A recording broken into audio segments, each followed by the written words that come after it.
बिहानवा हो किसानवा किधर चलो लिखेता आज सुनते हैं। ओहो सुनबो नहीं करते हैं। ए जी सुन रहे हैं? अरे ओ जी, अरे बा सुनबो नहीं करते। अरे खाना वाना खाइएगा, खाइएगा तो खाइए ना, तुम जा रहे हैं कहाँ चिल्लाई थे है ना? सुन सुन भिरिया।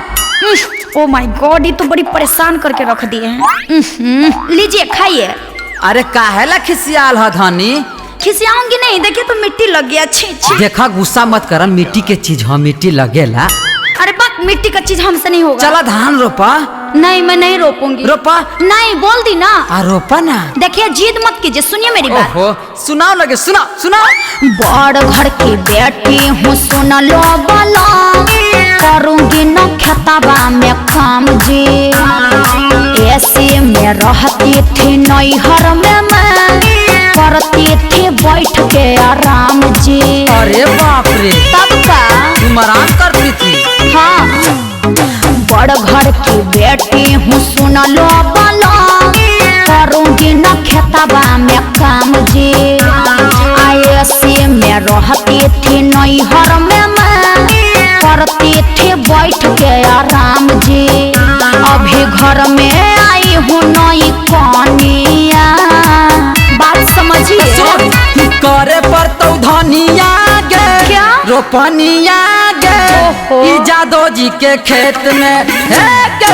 करे पर तो धनिया गे, नहीं रोपनिया गे, जादो जी के खेत में, खेत में। हाँ, आप धनिया तनिया क्या कर रहे हैं? हमसे ये सब नहीं होगा। देखो कमाओगी नहीं तो खाओगी क्या? नहीं, ये सब काम हमसे नहीं होगा। आई एम गोइंग टू घरे। हे भगवान, जा रही हूँ मैं घरे, मुझे आता न रोपनी करे। कीचड़ से साड़ी लेटाया, मेरा दिमाग पगलाया। सुन क्या है? ज्यादा लंगड़ी पहाड़ा मत पढ़ाओ। हम इंग्लिश पढ़ लिए चरवाहा विद्यालय में 4 साल। अच्छा ठीक है, उधर रहिए, लेट जाएंगे। तन इधर से बात कीजिए ना। अरे कैसे नहीं दे दला, हे भगवान। Oh my God. अरे कैसा ना मेहरी दिहाला ए राम जी, करे नया बे करो पानिया। तो क्या हुआ? अरे खाना में मिलावे राम जी, बर्गर पिज्जा चाऊ मिनिया। ओह ये तो गीत गा रहे हैं। सो स्वीट मेरे जानू। जानू लोटा में पी लीजिए पानिया। पहले करे पर तो धनिया गे, क्या? रोपनिया गे, है जादो जी के खेत में। फिर वही बात। करे पर तो धनिया गे, नहीं रोपनिया गे, है जादो जी के खेत में, खेत में।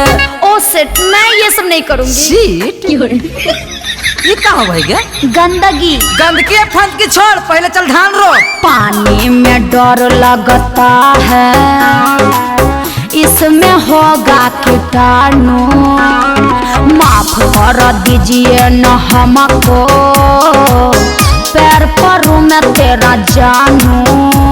अरे टेढ़ी के टोनी काहे ला लड़ी झेरे, का होलो? अरे बाप रे, अब क्या करूं? अब तो ये बुढ़ा भी आ का होलो बेटा, का होलो?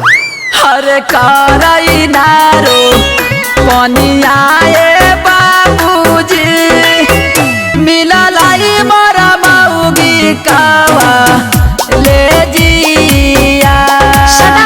अरे इंग्लिश में बोलई ए बाबूजी, झारो है खूबे आगा रे जिया। दिस सॉन्ग इज सुपर। सुपर बाबू के चल जाए मैं ऊपर। Oh my God. देखो तो बाबूजी कैसे विकासवा के आ टिंकू भैया के मेहरारू काम करके। ओम प्रकाश हूँ मैं तेरी दुल्हनिया, प्लीज जानू।